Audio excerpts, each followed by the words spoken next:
Hello friends, welcome to Indian study पर आपका स्वागत है। दोस्तों, आज की इस वीडियो में मैं आप लोगों के लिए UP triple S C PET के लिए रीजनिंग, स्ट्रेटेजी के और करंट अफेयर्स का इंपॉर्टेंट टेस्ट लेकर के आया हूं, जो कि आपके आने वाले एग्जाम के लिए बेहद इंपॉर्टेंट है। वीडियो को एंड तक जरूर देखिएगा, क्योंकि लास्ट में मैं आपसे क्वेश्चन भी पूछूंगा और उसका आंसर आपको कमेंट बॉक्स में बताना होगा। साथ ही साथ इस वीडियो की पीडीएफ डिस्क्रिप्शन में टेलीग्राम चैनल का लिंक दिया हुआ है, वहां से आप प्राप्त कर सकते हैं। ये वीडियो है आपको 10 साढ़े 10 के आसपास मिल रही होगी। 11 बजे मैं अपलोड कर रहा था, लेकिन नोटिफिकेशन तो जा ही नहीं रहा है इस वीडियो का। तो 11 बजे अपलोड करके क्या फायदा, थोड़ा जल्दी ही अपलोड कर देता हूं, तो इसमें आपका ही फायदा होगा, है ना। और सबसे अच्छी बात क्या, कि कल से देखो वीडियो की टाइमिंग जो है वो यहाँ वहां हो सकती है। क्यों हो सकती है? क्योंकि मैं 5 वीडियो तो आपको प्रोवाइड करवा रहा हूँ। सोच रहा हूँ कि एक दो वीडियो और ज्यादा प्रोवाइड करवाऊं, क्योंकि अब आपका काम केवल प्रैक्टिस का बचा। इसलिए मैं सोच रहा हूं कि ज्यादा से ज्यादा प्रैक्टिस की वीडियो अगर मैं आपको प्रोवाइड करवा सका, तो मैं 15 तारीख तक लगातार आपको वीडियो प्रोवाइड करवाता रहूं। तो सोच रहा हूं कि एक दो वीडियो और ज्यादा आप लोगों को प्रोवाइड करवाने की कोशिश करूंगा। तो पहली वीडियो तो सुबह 8 बजे आपको मिली गई ही। दूसरी वीडियो आपको UP triple S C video की, जो सवा 1 पर मिल रही थी, वो दोपहर 12 बजे के आसपास मिल सकती है। उस बात को ध्यान रखना, ठीक है। चलिए, पहला क्वेश्चन दोस्तों आपके सामने। मोतियाबिंद का संबंध आंख से है, तो एक्जिमा का संबंध किससे होगा? अब आप देखो, आप सभी लोग जानते हैं कि मोतियाबिंद आंख की बीमारी है। तो एक्जिमा किसकी बीमारी है? तो एक्जिमा जो रोग है वो त्वचा से संबंधित बीमारी है। चौथा ऑप्शन से यहां पर आपका बिल्कुल करेक्ट, ठीक है। नेक्स्ट क्वेश्चन देख लीजिए। एक किसी कोड भाषा में हम रैच को इस प्रकार कोड करते हैं, तो फैच को किस प्रकार कोड करेंगे? चलिए भैया देख लीजिए हैं। देखो, सी तीसरे स्थान पर आता है, डी चौथे स्थान पर, यानी कि एक बढ़ रहा। आर कौन से स्थान पर? 18वें स्थान पर। और टी 20वें स्थान पर, यानी कि अब दो बढ़ गया। यानी कि पहले एक बढ़ा, अब दो बढ़ गया, ठीक है। ई 5वें स्थान पर, एच 8वें स्थान पर, यानी कि अब 3 बढ़ गया। तो सीधी सी बात, पहले एक बढ़ रहा, फिर दो बढ़ रहा, फिर 3 बढ़ रहा, फिर 4, फिर 5, ठीक है। एफ कौन से स्थान पर? आप बोलोगे सर 6वें स्थान पर। 7वें स्थान पर क्या आता है? तो आप बोलोगे सर जी, तो जी आएगा, ठीक है। ई कौन से स्थान पर? सर 5वें स्थान पर। दो बढ़ेंगे तो कितना आ जाएगा? 7वें स्थान। 7वें स्थान पर क्या आता है? अब आप बोलोगे सर फिर से जी आएगा 7वें स्थान पर। तो देखो, ये वाला आपका एलिमिनेट हो गया, ये वाला एलिमिनेट हो गया, दो बचे, ठीक है। टी कौन से स्थान पर? सर आप बोलोगे सर 20वें स्थान पर। 3 बढ़ेंगे तो 23 हो गया। 23वें स्थान पर क्या आएगा? आप बोलोगे सर डब्ल्यू। तो देखो, ये दोनों अभी बचे हुए हैं। फिर आ गया सी, सी तीसरे स्थान पर। अब 4 बढ़ेंगे, 4 बढ़ेंगे तो 7 हो जाएगा। 7वें स्थान पर फिर क्या आएगा? आप बोलोगे सर अगेन जी आ जाएगा, तो जी। तो देखो, ये वाला भी एलिमिनेट हो गया, बच गया बी वाला, दूसरा ऑप्शन करेक्ट है ना। चलिए भैया, सांची की तस्वीर दिखाते हुए, ठीक है, सांची की तस्वीर दिखाई, और सांची की तस्वीर दिखाते हुए नितिन कहता है। कौन कहता है? नितिन। देखो, नितिन को पहले लिख लो। और नितिन कह रहा सांची की तस्वीर दिखाते हुए, ठीक है। इसकी माँ किसकी? सांची की माँ।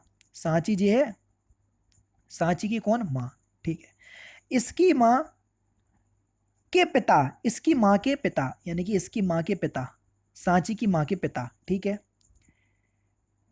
सांची की माँ के पिता के बेटे, पिता का जो भी बेटा है ना, इस पिता का जो भी बेटा है, बेटे की पत्नी, इसके बेटे की पत्नी जो है, वो मेरी सास की इकलौती क्या है? बेटी है। मेरी सास की क्या है? इकलौती बेटी है। यानी कि देखना, जो इसके माँ के पिता की जो बेटी है, देखो ये बेटे की पत्नी मेरी सास की इकलौती बेटी है, यानी कि नितिन की सास की इकलौती, नितिन की जो पत्नी है, पत्नी की जो माँ है, वो कौन है? इकलौती बेटी है। किसकी? नितिन की सास की, ठीक है भैया। तो वो ये कह रहा है सांची की माँ से क्या संबंध है? नितिन का सांची की माँ से, नितिन का सांची की माँ से। तो सांची की माँ का क्या है?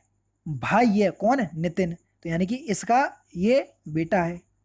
कौन? इस सांची की माँ के जो पिता है, उनका बेटा है। तो सांची की माँ नितिन का कौन है? भाई है। समझ गए? तो यहाँ पर आपका सही आंसर क्या हो जाएगा? भाई का संबंध है ब्रदर का, पहला ऑप्शन करेक्ट। थोड़ा और अच्छे से करने की कोशिश कीजिएगा, तो आपको और अच्छे से आएगा, क्योंकि यहाँ पर थोड़ा सा टाइम की कमी रहती है, और मैं जितना समझा पाता हूँ तो कोशिश करता हूँ, ठीक है ना। चलिए, नेक्स्ट क्वेश्चन। यदि किसी महीने का तीसरा दिन मंगलवार हो, यानी कि 3 तारीख को मंगलवार है, तो उसी महीने का 25वां दिन कौन सा होगा? देखो, 3 तारीख को मंगलवार, तो 7 जोड़ दो, 10 तारीख को मंगलवार, फिर 7 जोड़ दो तो 17 तारीख को मंगलवार, फिर 7 जोड़ दो, कितना हो जाएगा? जल्दी बताओ। 7 जोड़ देंगे तो कितना? 24 तारीख को मंगलवार। और जब 24 को मंगलवार होगा तो आप खुद बताओ, 24 को मंगलवार होगा तो 25वां दिन क्या हो जाएगा, बुधवार होगा। फिर तीसरा ऑप्शन करेक्ट, सीधी सी बात है ना। चलिए आगे बढ़ो। चार किसी तरीके से दिए हुए हैं, तीन समान है एक अलग है, वो आपको चयन करना है। देखो, कथकली, कुचिपुड़ी और सत्रिय, ये केरल, आंध्र प्रदेश और असम के लोक नृत्य हैं। जबकि हेमिस लद्दाख स्थित एक राष्ट्रीय उद्यान है, यानी कि हेमिस जो है वो एक राष्ट्रीय उद्यान है, ना कि कोई नृत्य। तो तीसरा ऑप्शन करेक्ट। अब आपके करंट अफेयर्स के क्वेश्चन चालू। यहाँ पर देखो, करंट अफेयर्स में कह रहा है कि भारत के किस राज्य में इंटरनेशनल लिक्विड मिरर टेलीस्कोप स्थापित किया गया। तो ये उत्तराखंड में किया गया, दूसरा ऑप्शन करेक्ट है। फरवरी 2022 में प्रधानमंत्री नरेंद्र मोदी ने हैदराबाद में स्थापित स्टैचू ऑफ इक्वलिटी को राष्ट्र को समर्पित किया। स्टैचू ऑफ इक्वलिटी किस संत की प्रतिमा का नाम है। बढ़िया क्वेश्चन है, संत श्री रामानुजाचार्य, तीसरा ऑप्शन करेक्ट। जून 2022 में हरियाणा में संपन्न खेलो इंडिया यूथ गेम्स 2021 में कौन राज्य पदक तालिका में पहले स्थान पर रहा। बढ़िया क्वेश्चन, हरियाणा, चौथा ऑप्शन करेक्ट। मार्च 2022 में जारी भारत टीवी रिपोर्ट के अनुसार वर्ष 2021 में देश में टीवी के मामलों में कितने प्रतिशत की वृद्धि दर्ज की गई। तो सही आंसर हो जाएगा सर 19%, तीसरा ऑप्शन करेक्ट। फरवरी 2022 में किसे विश्वविद्यालय अनुदान आयोग यानी कि यूजीसी का नया अध्यक्ष नियुक्त किया गया। तो ये प्रोफेसर एम जगदीश कुमार को किया गया, पहला ऑप्शन करेक्ट। फरवरी 2022 में लॉन्च की गई केंद्रीय क्षेत्र की योजना स्माइल योजना के लिए सामाजिक न्याय एवं अधिकारिता मंत्रालय ने वर्ष 2021-22 से 2025-26 तक की अवधि के लिए कितनी राशि का आवंटन किया। तो सही आंसर होगा 365 करोड़ रुपए, चौथा ऑप्शन करेक्ट। मई जून 2022 में आयोजित 19वीं श्रीकृष्ण नेशनल स्पेलिंग बी प्रतियोगिता 2022 में जीत हासिल करने वाली भारतीय मूल की अमेरिकी छात्रा का नाम क्या है। तो सही आंसर क्या हो जाएगा सर, हरीना लोगन, पहला ऑप्शन यहाँ पर आपका बिल्कुल करेक्ट हो जाएगा। नेक्स्ट क्वेश्चन, मार्च 2022 में तीसरे राष्ट्रीय जल पुरस्कार समारोह में उत्तर प्रदेश को सर्वश्रेष्ठ राज्य श्रेणी में कौन सा स्थान प्राप्त हुआ। पहला ही ऑप्शन यहाँ पर आपका बिल्कुल करेक्ट। मार्च 2022 में भारत अमेरिका सैन्य सहयोग समूह की 19वीं बैठक कहाँ संपन्न हुई। आगरा, दूसरा ऑप्शन बिल्कुल करेक्ट। जुलाई 2021 में भारत में स्थित किस हड़प्पाकालीन स्थल को यूनेस्को ने विश्व धरोहर स्थल की सूची में शामिल किया। तो सही आंसर हो जाएगा आपका धौलावीरा, तीसरा ऑप्शन करेक्ट। नॉर्वे की राजधानी क्या है, सिंपल सा क्वेश्चंस बता सकते हैं, स्ट्रेटजी के क्वेश्चंस चालू। ओस्लो, चौथा ऑप्शन करेक्ट। पन्नालाल घोष निम्नलिखित में से कौन सा वाद्य यंत्र बजाते थे। बांसुरी, पहला ऑप्शन करेक्ट।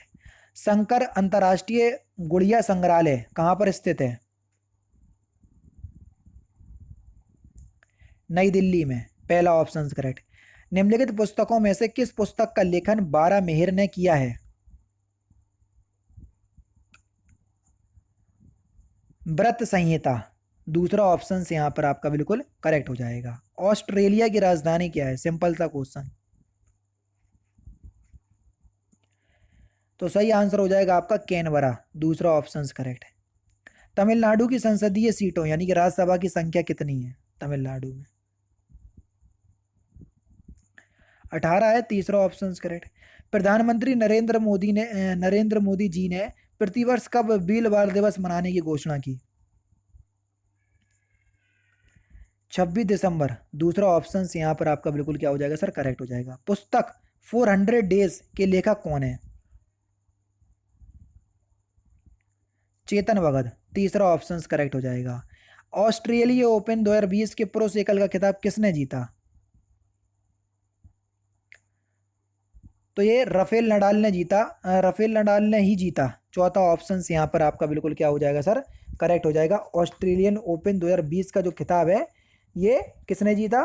राफेल नडाल ने जीता, है ना। स्पेन के खिलाड़ी हैं जी राफेल नडाल, ठीक है। चलिए, और हराया किसको? डेनियल मेदवेदेव को हराया। लास्ट क्वेश्चन, जून 2022 में विश्व कार्य शिखर सम्मेलन का आयोजन कहाँ किया गया? तो इस क्वेश्चंस का आंसर आप मुझे कमेंट बॉक्स में बताएंगे। तो दोस्तों ये थे आपके कुछ इंपॉर्टेंट क्वेश्चंस जो कि आपके आने वाले exam UP triple S C PET के लिए इंपॉर्टेंट है ना। 500 लाइक का टारगेट रख रहा हूँ लेकिन आप लोग कंप्लीट नहीं कर रहे हैं तो क्या कर सकते। मैं अपना काम अच्छे से करूँगा, बाकी आपकी अपनी मर्जी है। वीडियो अच्छी लगी तो लाइक कर दीजिएगा। मिलते हैं फिर नेक्स्ट क्लास में, नेक्स्ट सेशन में। जय हिंद, जय भारत।